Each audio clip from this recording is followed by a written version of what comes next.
Hello, everyone. I'm getting ready to do a podcast. This one's going to be on righteous anger. We're trying to step up our YouTube game, and so I'm going to, as much as possible, put our podcast on video so that you can watch the podcast, you can listen to the podcast, or if it's an article, which is what I have here, you can also listen to the podcast or read the podcast as well. And so again, I'm going to be turning away and looking at the article here because I'm going to be working through the script. But thank you so much for joining me for this video. I am Rick Thomas, and the title of this particular video is How to Distinguish Between Righteous and Unrighteous Anger. All right, let's get started.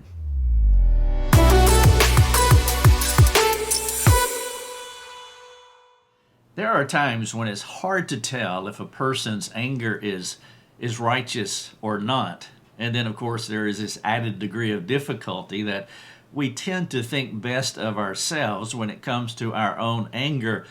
We will judge others as being sinful or not, but when it comes to us, our tendency is to scale down our anger, and so many times we will see it as righteous. And so the question is, when is our anger righteous? When is it unrighteous? How do you tell the difference?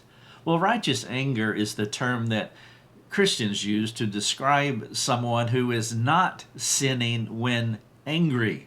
Now, it is possible to be angry and sin not. But the question is, how do you know if your anger is righteous or unrighteous? What does righteous anger do that sinful anger cannot? Well, I am going to explore these questions in this podcast. Thank you so much for joining me. I am Rick Thomas, and the title of this article that I'm sharing with you is How to Distinguish Between Righteous and Unrighteous Anger. If you have any questions for me and our team about anger or anything else that's on your mind, please jump on our free community forums, and we would love to engage with you. Our team is ready, willing, and able to handle, to tackle, to try to give advice to whatever questions you may have. And again, if it's about righteous and unrighteous anger, these would be good things to talk about because anger is a universal issue. Now, let me also say, for those of you who are listening to the podcast, that I am doing a video of this podcast. I'm starting to step up our video game. Because of those who support our ministry, we've been able to get more equipment that allows us to do more on YouTube and Vimeo and Rumble. Those are our three video platforms. And so we want to continue to do these things so that we can take advantage of all the mediums, but also your preferred access points as far as receiving good content. Some people just want to read, and that's fantastic. And so you can read a full transcript of this podcast that you're listening to. Or you can listen to the podcast as you're doing now. And then, of course, those of you on YouTube and also Vimeo and Rumble, you can watch this presentation. So through the ear gate, the eye gate, and of course reading. And so you pick the one that you like, but we are putting this podcast in a video. Now let me get into it. And if you want to find the article on our website, the title of it is How to Distinguish Between Righteous and Unrighteous Anger. Three of the more popular texts that validate righteous anger are Ephesians 4:26. Now you're familiar with these passages, I'm quite sure. Ephesians 4:26 says this. Paul wrote out, he said, "Be angry and do not sin. Do not let the sun go down on your anger." And so it seems to be implied here that there's a case to be made for anger, but of course Paul doesn't want anger to just be a continual habit and a pattern in your life. So be angry. Do not sin, there's a qualifier, and do not let the sun go down on your anger. And then James said it this way. He says, "For the anger of man does not produce the righteousness of God." And so there's the positive and the negative of anger. Paul seems to be saying that there is a righteous anger. James is saying that there's also an unrighteous anger.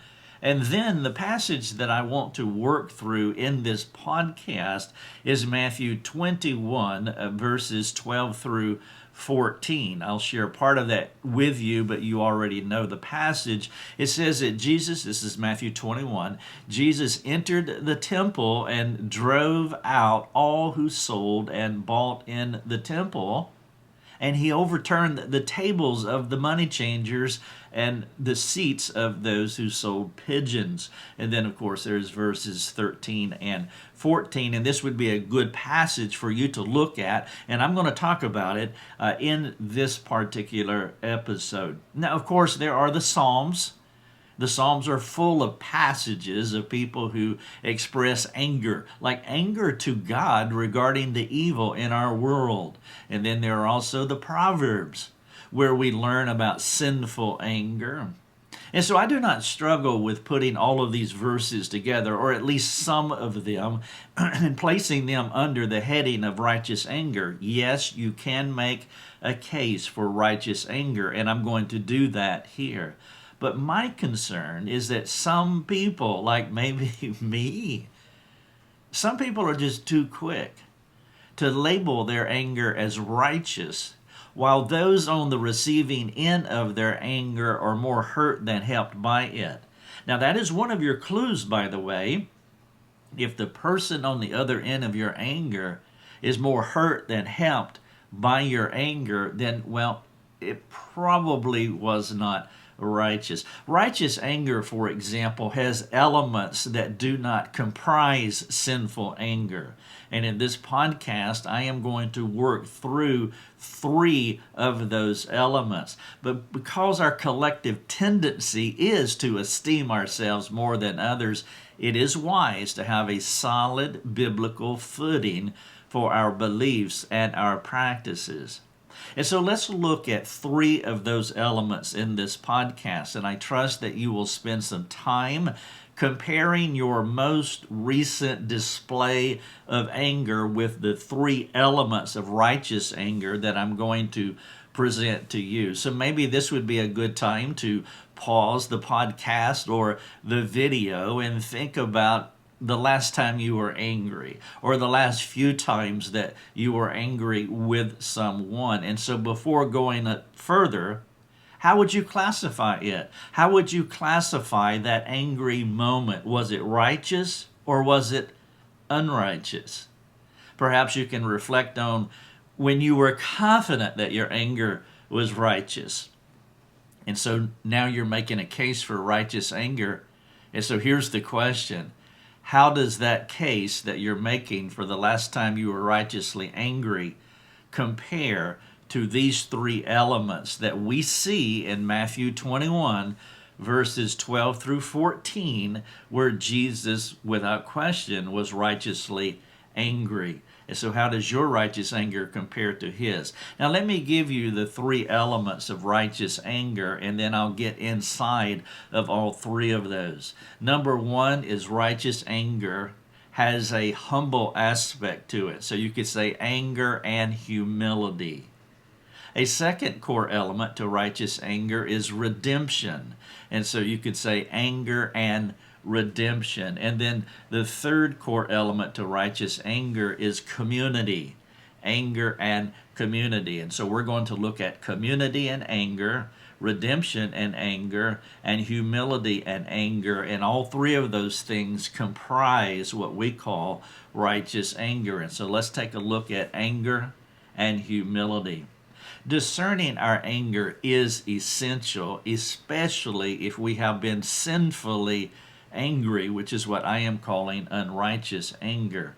We must identify any sin in our anger, regardless of how we want to categorize the anger. Some of you are familiar with my anger spectrum. I'll not recreate that here in this podcast. I do have a link here in this article, and you can click on that link and it will take you to that infographic, and it gives many different labels for anger, like frustration and rolling of the eyes and huffing under the breath and racism and throwing things and cursing people. And so anger has a broad spectrum. And so we must identify any sin that is anger, regardless of how we want to categorize or label it, if we don't perceive sin in our anger, assuming that it is present, we will not seek to repent, which means we will not be able to put off that bad behavior. And so we want to be honest. We want to be humble. That's what we're talking about in this category. We want to be humble about our anger. And one of the ways that you can show humility is by being bold and courageous, by looking at your anger and dissect it, and to make sure that we haven't reclassified it in such a way that we are turning unrighteous anger into righteous anger. And so the best starting point when trying to discern our own anger is a healthy dose of self-suspicion. I referred already to our high view of ourselves, that problem that I mentioned earlier. If you are a Christian, you should have enough biblical common sense to know how quickly any of us can deceive ourselves. We have a skill set for deception, especially being blind to our own blindness. Unfortunately, if you're anything like me, you will not have the clarity that you need to perceive the traces of sin in your anger, primarily when you direct it toward others. And so with a healthy dose of self-suspicion, which is one of the characteristics of humility, that you're judging the log in your eye first. And so with a healthy dose of self-suspicion as our starting point, when we're talking about our anger, we want to ask our friends their perspectives, assuming that they have observed our anger or the anger event. If it's a family member that you're asking about your anger, then everyone has a leadership opportunity. This is an excellent time to not only show humility and self-suspicion, or humility through self-suspicion as you inquire of a family member, but it's also a time to step up as a leader, as you model true biblical leadership in your home.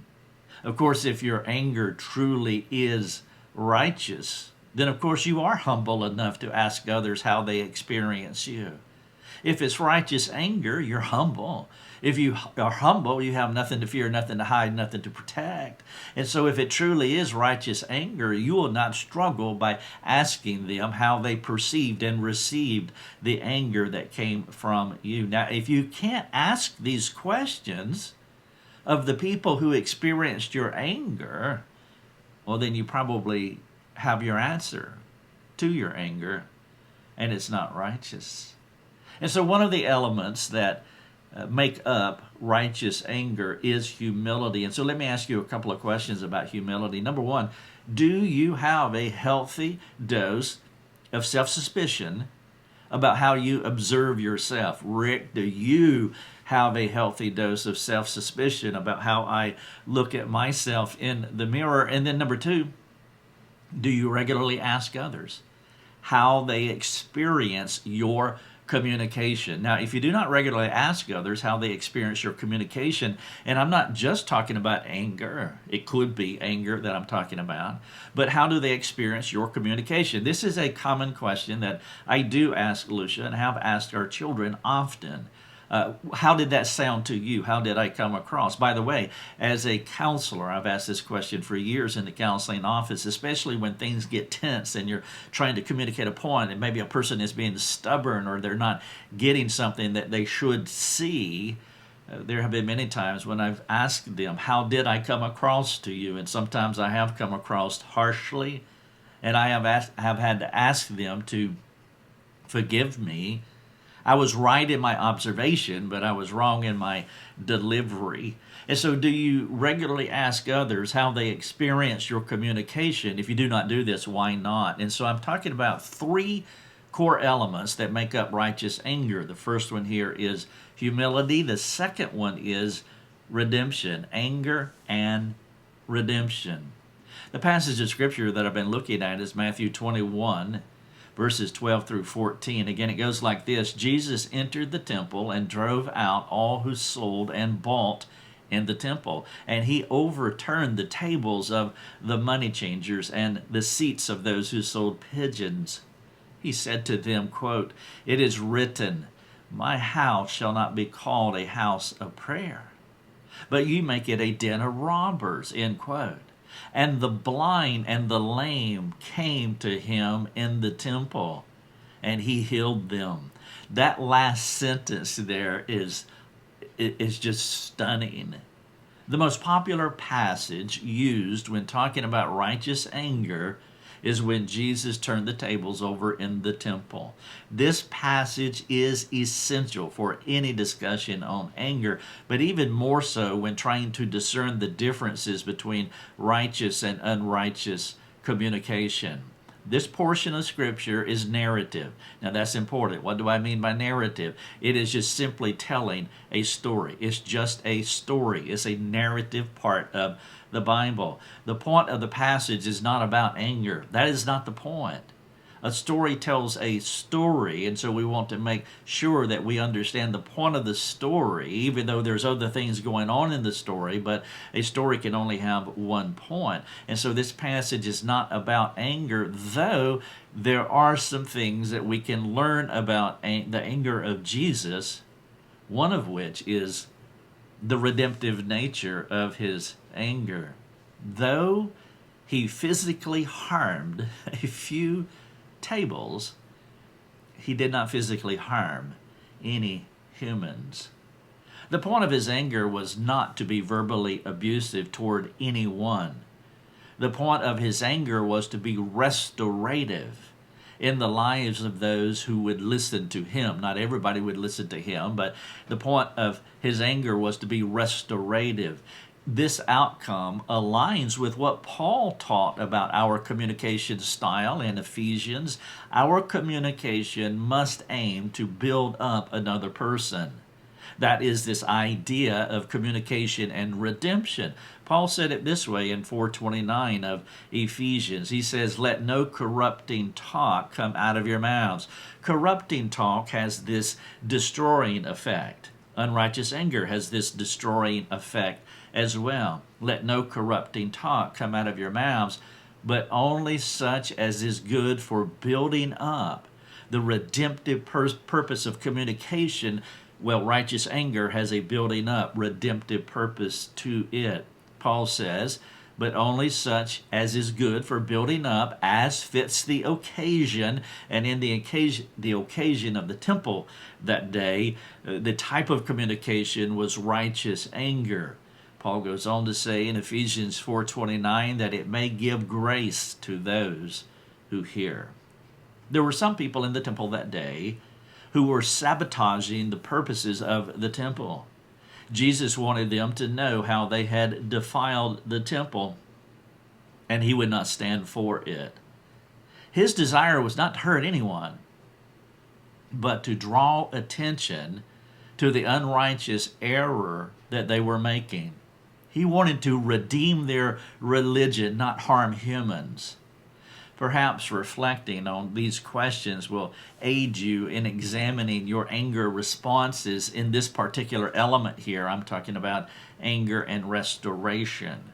Two questions. Number one, is your anger restorative in that you're drawing attention to unrighteous errors? Sometimes it's very appropriate to be angry in those moments because you want to really amplify, almost in a hyperbole kind of way, and you use righteous anger to speak to unrighteous errors. Is your anger restorative that way? Question number two, is the primary motive of your anger about not defiling God's fame? Our motivation for that anger is critical because our words, well, they come from our hearts, and the motive of our hearts produce our words. Therefore, we want to make sure that the words that we communicate are motivated, fixated from a motivation perspective the right way. And so is the primary motive for your anger about not defiling God's fame? Jesus did not want to defile his Father's fame as he was getting angry. Or is your anger more about what you are not getting? Now, this is what James talked about in James 4, 1, 2, and 3. He says, what causes quarrels and what causes fights among you? Is it not this, that your passions are at war within you? You desire and you do not have, so you murder. That is obvious unrighteous anger, and that is a whole different motivation that's not spreading God's fame, but it is defiling God's fame by tearing down other humans. And so the question is, your primary motive for your anger about not defiling God's fame? It has a redemptive focus toward it. And so righteous anger, three of the elements are humility, and number two is redemption or restorative, and then number three is community. It has a communal feel to it, a communal expression. And this is an interesting observation about the anger of Jesus that day in the temple, is that the folks who needed his restorative care, anger and redemption, those who needed it, they were not afraid of him. Though he hated the sinfulness he observed in the temple that day, those who needed and wanted his restorative care came to him, seeking his tenderness and his touch. And you see it when Matthew talked about the blind and the lame seeking out the Savior. The last sentence of that passage that I read, it says, and the blind and the lame came to him in the temple, and he healed them. You don't want to extract or, separate that sentence from his anger. He expressed visible, visceral anger that day in the temple, turning over the tables, and right at that moment, the blind and the lame came to him, seeking his tenderness, and his touch. Righteous anger does not scare people away from the righteously angry person, because they perceive the person's ability to help them. Put that within a parental conflict, because I think many times that parents can become sinfully angry with their children, and if we are focused on the error and not the person will perceive that, and they will be drawn to the tenderness and touch of that parent. Jesus was able to be angry and caring at the same time. Remarkable. You see, he had power over his power. See, anger is power. No question, anger is a force, but then the Spirit is also power as well. And so he had the Spirit's power that was ruling over his human power. One power will always rule over the other, and the other will always submit. Now, we can quench the Spirit, we can grieve the Spirit, and that's when our power is overruling the Spirit's power. But when I say Jesus had power over his power, his human power was submitted to a higher power. Our anger won't be sinful when divine power overrides and superintends our human power. Unrighteous anger is a different beast, because its unleashing comes from the rogue, destructive human motives and deceptions. And that's when our power is unleashed, and that is when the Spirit is quenched and grieved. The anger of Jesus was Spirit-led, Spirit-managed.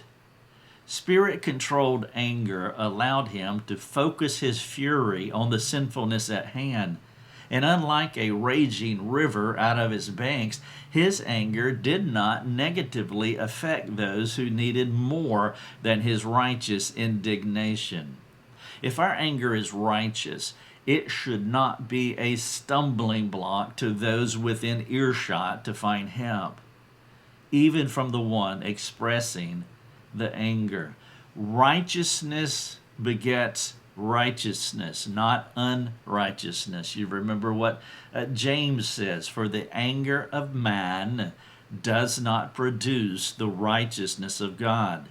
Man's anger does not produce the righteousness of God, but spirit-led, spirit-infused anger does produce righteousness, and those who experience it or who are within earshot of it are not afraid. They know that they can come to that person. And so one of the key elements to righteous anger, to know the difference between righteous and unrighteous, is community. It has a communal effect, as the lame and the blind came to him and he healed them. All right, so here's a couple of questions to think about under this element of community. Do righteous purposes control your anger? Or does it jump the banks and hurt those who need your care? Now, please understand with this question that I'm not speaking about patterns or habit. I'm sorry. I am speaking about patterns and habits of your anger. I'm speaking how you are normally characterized when you are angry. I recognize that, and I know that all of us have had episodes of unrighteous anger, and I trust they are episodes, that you're not characterized as an unrighteous, angry person, that your habit is not unrighteous anger. And so when I ask the question, do righteous purposes control your anger? I'm talking about generally, that's your habit. That's how you're characterized, as righteous purposes control your anger, and not any specific episodes, because all of us can draw out episodes of unrighteous anger and those regretful moments that we had, but hopefully you are characterized as a person who has righteous purposes when you're angry, and that would be righteous anger. Question number 2, does your anger inhibit people from engaging you for redemptive purposes? Again, remember, the blind and the lame came to him right on the heels of his righteous indignation. The title of this podcast and the article that I'm sharing with you is How to Distinguish Between Righteous and Unrighteous Anger. I've looked at 3 elements of righteous anger. That's anger and humility, anger and redemption, and anger and community. I've also asked 2 questions under each one of those elements, and I want to wrap up the podcast by asking you a few more, and I trust that as you have time and desire that you would go to this article. By the way, if you scroll to the bottom of it, you can print it off and you could use it. This would be a tremendous small group conversation.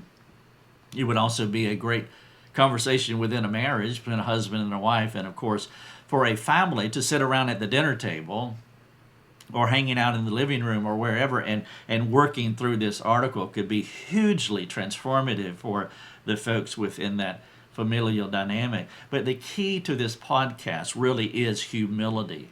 If we are humble people, we will share these ideas within our sphere of influence. We will examine any needed areas of growth. If you're not willing to share these things with a friend, with a spouse, with a family member, with a church member, then maybe you have your answer as to whether your anger is more righteous or more unrighteous. And so as you work through the questions that I've already asked, there's been 6, 3 couplets, a couplet under each title. Here's a couple of more and we'll finish up here. Number 1, do you ask others their opinion of your anger, not their anger? Do you ask others their opinion of your anger? Going back to something that I've done many times in a counseling session. Because you can sense it. I mean, if you are a Christian, the Spirit illuminates your mind, and you do have this otherworldly sensitivity to the things that you do. Not only is your conscience reminding you, going off, sounding an alarm, because it's not dull, not hard, but you also have the Spirit illuminating your mind. And so this should be a habit in your life that you do ask others their opinion on your anger, not just your anger, but also your communication. Number 2, are you the only person you allow to judge your anger? Now that really ties into humility or a lack thereof. Number 3, does your anger have redemptive or restorative purposes? Maybe you can describe a time when it did and describe a time when it did not, so that you can distinguish between them. A great conversation topic. Number 4, does the Spirit of God control your anger? Do you have power over your power? Does the Spirit's power manage, superintend, control your power? A great way to put that is a definition, by the way, of self-control. And then the follow-up question is, how do you know? How did your friend respond to this question? So when you talk to them, how did they respond? And then finally, number 5, when you are angry, do you sense the Spirit of God managing the force of your anger? Perhaps you can describe a moment like this and the outcome as the Spirit came upon you and began to manage your anger to move it down a righteous path. The title of the podcast and the video on YouTube, How to Distinguish Between Righteous and Unrighteous Anger. If you have any questions that you would like to ask our team, come to our ministry forums and we'd love to chat with you. Thanks for listening. All right, there's the podcast. Thank you so much for listening. I trust it was beneficial for you. And again, if you want to talk about this, you too come to our forums and we'd love to engage you there. God bless.